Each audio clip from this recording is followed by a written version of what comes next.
मेरा नाम कंचन देवी है।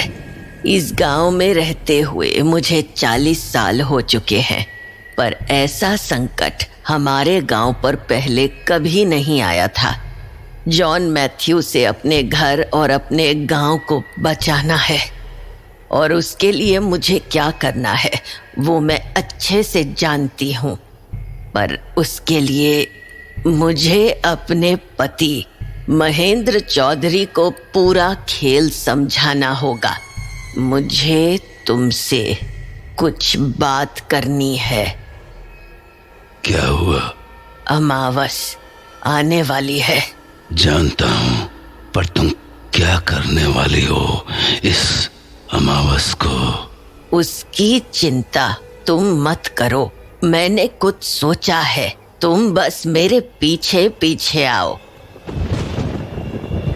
उसके बाद मैं चौधरी जी को उस जगह लेकर गई जो जॉन मैथ्यू के खिलाफ हमारी लड़ाई में सबसे बड़ी कड़ी बनने वाली थी। वो सामने वाला घर देख रहे हो? हाँ, क्यों? क्या है यहाँ? अगली अमावस को खून तुम्हें इसी घर से मिलेगा। तुम तैयार रहना। ठीक है।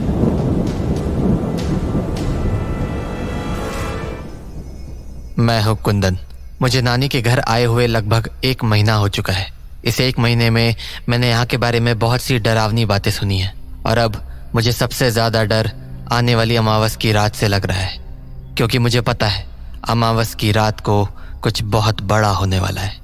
पर कुछ दिनों से मासी ने इन सब बातों पर ध्यान देना ही छोड़ दिया है। वो अब ज़्यादा समय राजवीर भैया के साथ रहने लगी हैं।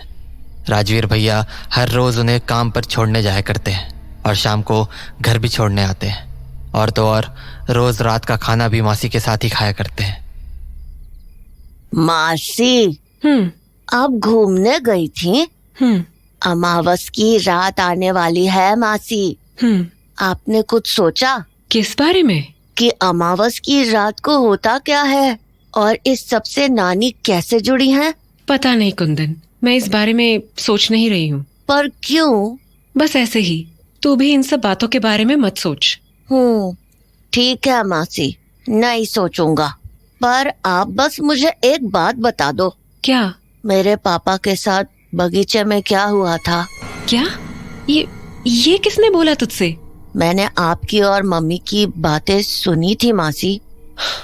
बताओ मासी, क्या हुआ था मेरे पापा के साथ? मुझे नहीं पता, अपनी मम्मी से पूछना। पर मासी, मम्मी मुझे ये सब नहीं बताएंगी।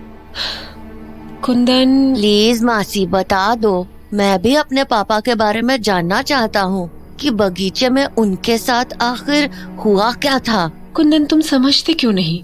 मासी प्लीज, आप भी समझो ना। नाना जी के साथ भी तो बगीचे में ही कुछ हुआ था ना।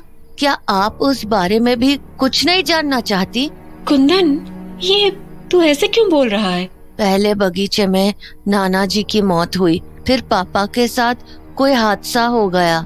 मुझे बस ये जानना है कि पापा के साथ आखिर हुआ क्या था। ठीक है, बताती हूँ। तुम जानते हो ना, तुम्हारे पापा इलेक्ट्रिशियन थे। हाँ। तो वो जब जब गांव में होते थे हमेशा दूसरों की मदद कर दिया करते थे। उन्होंने ना जाने कितनी बार हमारे गांव का ट्रांसफार्मर ठीक किया था। तो वैसे ही एक रात हमारे गांव का ट्रांसफार्मर उड़ गया और पूरे गांव की बिजली चली गई। वो अमावस की रात थी, हर तरफ अंधेरा था। तो जब तेरे पापा ट्रांसफार्मर ठीक करने के लिए बाहर जाने लगे, तेरी मम्मी ने उन्हें बहुत रोकने की कोशिश की। क्यों? बगीचे के कारण? हाँ, ट्रांसफार्मर उस बगीचे और बूढ़े पेड़ के पास ही तो है। फिर? पर वो नहीं रुके और चले गए। फिर क्या हुआ? उसके बाद क्या हुआ कोई भी नहीं जानता। क्या मतलब? मतलब कि मुझे बस इतना पता है कि तेरी मम्मी उन्हें बगीचे से ढूंढ कर लाई थी। बगीचे से? पर ट्रांसफार्मर तो बगीचे के बाहर है ना? हाँ, पर कोई नहीं जानता तेरे पापा उस बगीचे में पहुँचे कैसे थे। पर उनके साथ हुआ क्या था? मुझे वो भी नहीं पता कुंदन। बस उन्हें देखकर ऐसा लग रहा था कि किसी ने उनके शरीर का सारा खून निकाल लिया था। हाँ, फिर? शायद उनका शरीर ये हादसा बर्दाश्त नहीं कर पाया और उसी शाम उनकी मौत हो गई। हाँ। इससे ज्यादा मुझे उस हादसे के बारे में कुछ भी नहीं पता है।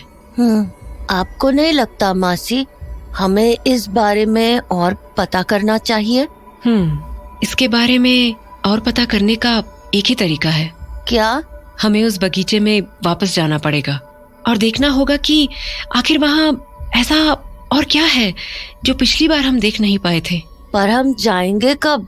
कल जब दिन में तेरी नानी सो रही होगी तब हम बगीचे में चलेंगे, ताकि हमें हमारे सवालों के जवाब मिल सकें। तो अगले दिन हम बगीचे की उसी झोपड़ी में पहुंच गए जहां हमें नानी की चिट्ठियां मिली थी, पर इस बार खटिया पर कुछ भी नहीं था। तो हम झोपड़ी के हर तरफ ध्यान से देखने लगे। तभी मासी को कमरे के कोने में कुछ दिखा। कुंदन। हाँ मासी। वो देखो, वहाँ कोने में एक बक्सा रखा है, चलो चलकर देखते हैं। तो मैं और मासी उस बक्से के पास चले गए। बक्सा देखने में काफी पुराना लग रहा था, इसलिए हमें उसे खोलने में भी डर लग रहा था। पर डरते डरते जब हमने उस बक्से को खोला तो अंदर एक किताब मिली। मासी ने वो किताब उठाई और उस पन्ने को खोल दिया जिसके बीच में एक कलम रखी थी। किताब के पन्नों पर आंख, नाक, जुबान, कान और इंसानी शरीर बना हुआ था। मुझे यह सब देखकर कुछ समझ नहीं आ रहा था, तो मैंने मासी से पूछा, मासी ये सब क्या है? देखकर तो ऐसा लग रहा है जैसे ये इंसान की 5 इंद्रियां हों।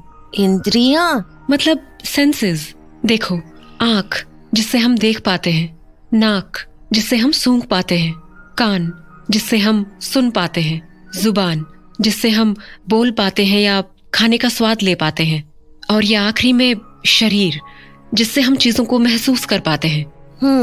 पर मुझे ये समझ नहीं आ रहा कि इन सभी के आगे ये पेन से निशान क्यों लगाए गए हैं।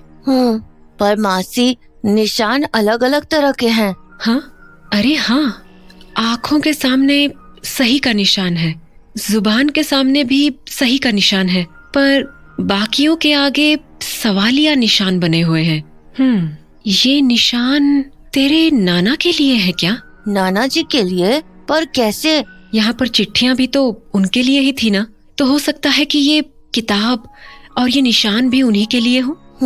और अगर निशान के हिसाब से देखा जाए तो तेरे नाना देख सकते हैं और बोल भी सकते हैं।